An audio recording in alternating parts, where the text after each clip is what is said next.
most valuable commodity I know of is information. Wouldn't you agree?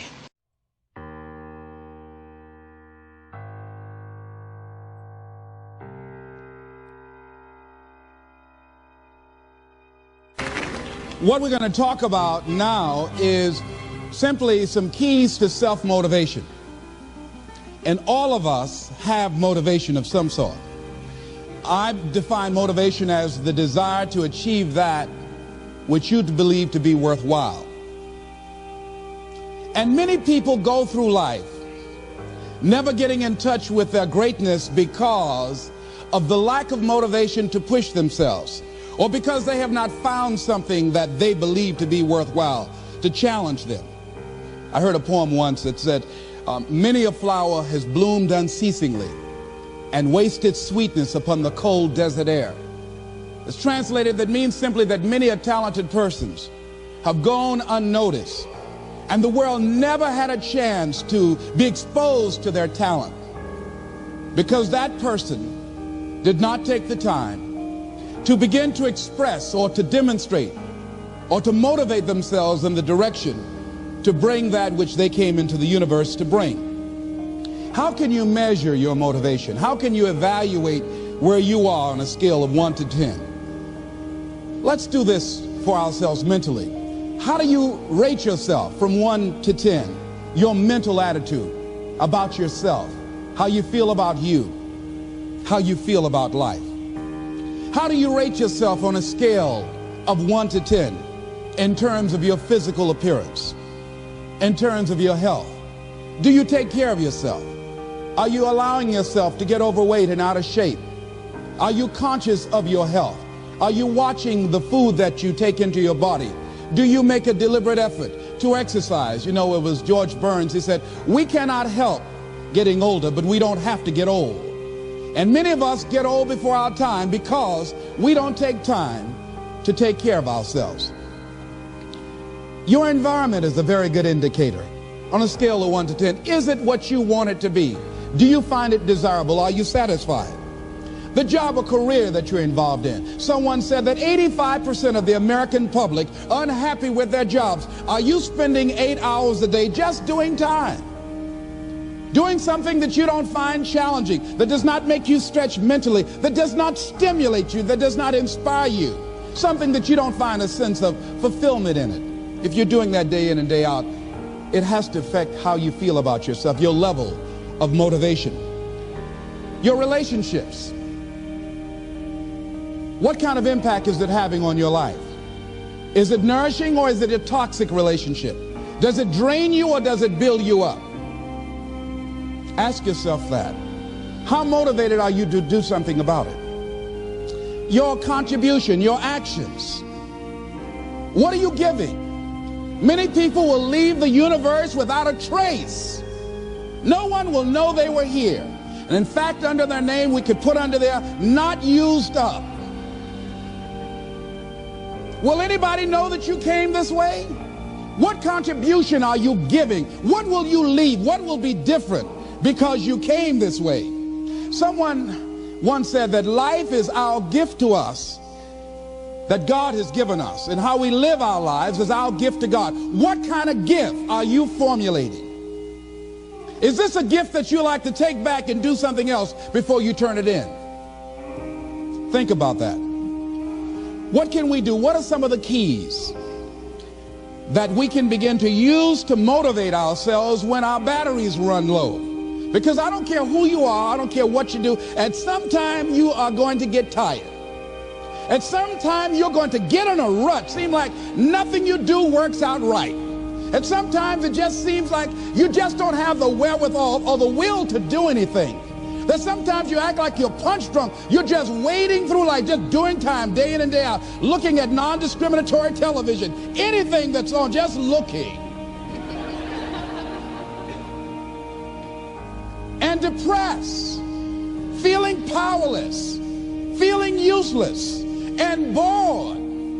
What do you do? How do you get yourself out of a rut? How do you, when you know you can do more than what you've been doing and you're not doing it and you're discontent with where you are, you get angry at yourself. How do you get out of that rut? How do you motivate yourself?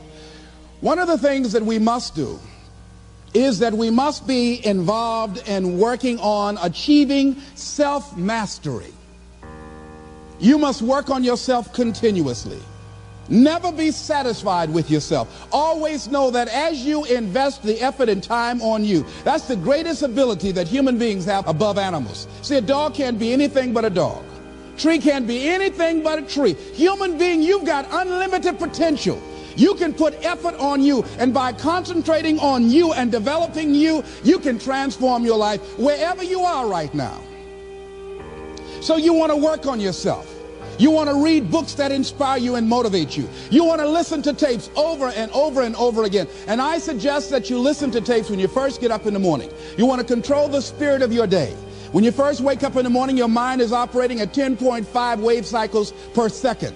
That's when the subconscious mind is most impressionable. Whatever you hear in the first 20 minutes when you wake up, that will affect the spirit of your day. When you listen to tapes, listen with relaxed belief, believing that this can happen for you. And by listening to them, listen to them over and over and over again, and you will get a breakthrough. You can listen to the same tape for months, and all of a sudden you hear something you never heard before. It have a special meaning for you. Or read the same book over again, and you find some special insight. You said, I can't believe I didn't see that the first time. So you want to be involved in developing yourself. Most people won't do that. Most people won't take that kind of effort and invest that kind of energy in themselves, because they will fall prey to that conversation within. Oh, don't do that. You don't have time. You're too busy. You're too caught up in the rat race. Most people won't do that. Well, they won't take time to go to lectures. They won't take time to go to seminars. They won't take time to go to classes to improve themselves. And as you continue to work on yourself, you will begin to expand your vision of yourself. You'll begin to work towards self-mastery. And you will begin to see it reflect itself in all the dimensions of your life, your mental life, your physical life, your social life, in your relationships, your monetary life. So concentrate on developing yourself. Because if you don't, I guarantee you that you will make a settlement. And most people have. And most of us already have. What kind of settlement have you made with your life? You know, when we make settlements, out of court settlements, you've heard them. That means that you decided to take something less than what you originally wanted to get had you gone into court. And the reason that you settled outside of court is because you didn't believe that you can get it. So you made an out-of-court settlement. Many of us are making in-life settlement. We're settling for less than what we actually deserve. We don't feel good about it, but we make it work in our minds. We'll come up with some kind of excuse to make it all right. What kind of settlement have you made with your life? Many of us settle for less than what we want out of relationships because we don't have the courage to change them. I had a seminar I used to do called Are You Living Together or Dying Together? Many people are just dying together. Gladys Knight used to have a song that says, neither one of us want to be the first to say goodbye.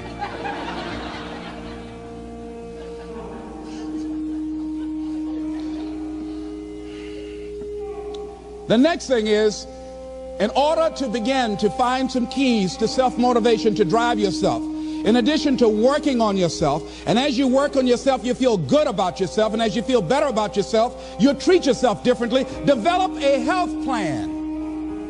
See, you can't feel well and do well if you don't have good health. You can't perform if you don't have your health. Your health is valuable. Develop a health plan. A plan that you will follow, because this is the only vehicle that you have to carry you through this experience called life. And you want to take good care of it because you love you enough. You care enough about you. And that's not easy. It is not easy having a health plan and sticking to it. But you're worth it doing it again and again and again. I have lost 22 pounds several times. I always do it. I love potato chips. People who know me know I love M&M peanuts. I love peanut butter and jelly sandwiches. I love my mother's sweet potato pie. I love this. It's not always on my health plan, but I put it on there sometimes. I said, life is too short to go without sweet potato pie. If I go tonight, I want you to slip a slice of sweet potato pie in my casket and watch the smile on my face. Next thing is, as you take care of yourself, the next key is keys to motivation, to self-motivation. You want to live life with energy and passion. You want to make a conscious effort to be lively. See, in life, you either saying hello or goodbye. You either on the way or in the way. Leave dead people alone. Some folks just walking around looking sad. How you doing, honey? Stay away from these people. Just go away from them. It affects you.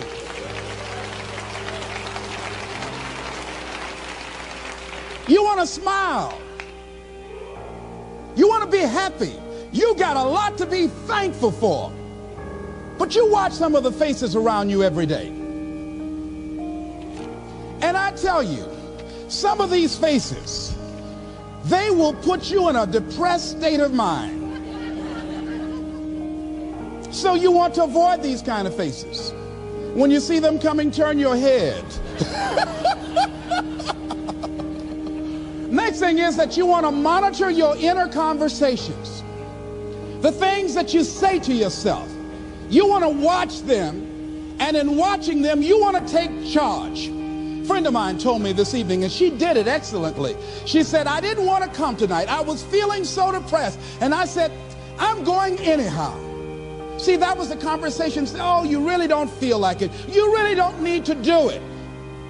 You don't really need to read anything. Forget all that. That's that inner conversation. Oh, you don't need to worry about trying to go into your own business. Forget that. You can't do that. What if you lose everything you've got?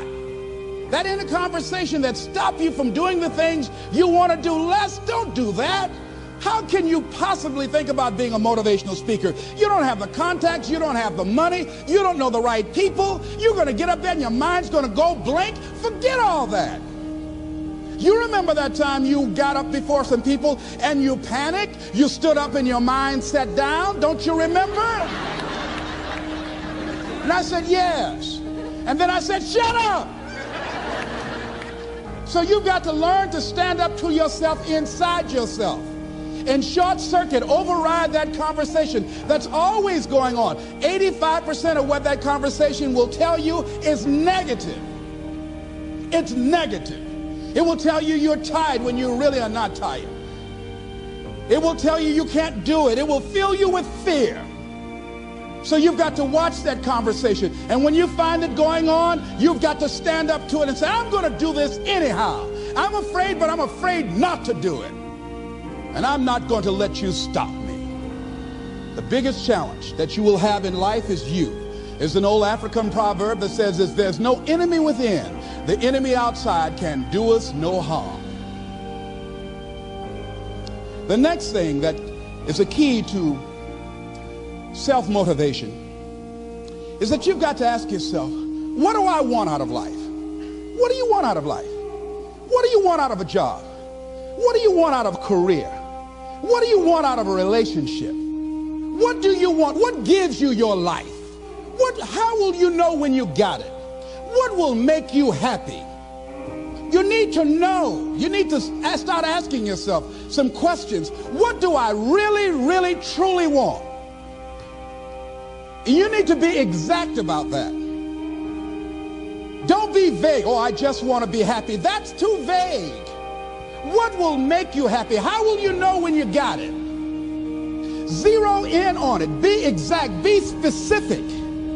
And as you do that, that will stimulate that superconscious mind or the reticular activating system of your mind that will begin to find those things, to identify with it. And once you begin to determine that which you want, take the time to write it down. Don't just think about it. Write it down. That is a subjective process that engages the subconscious mind. Write it down. Once you write it down, read it 3 times a day, morning, noon, and night.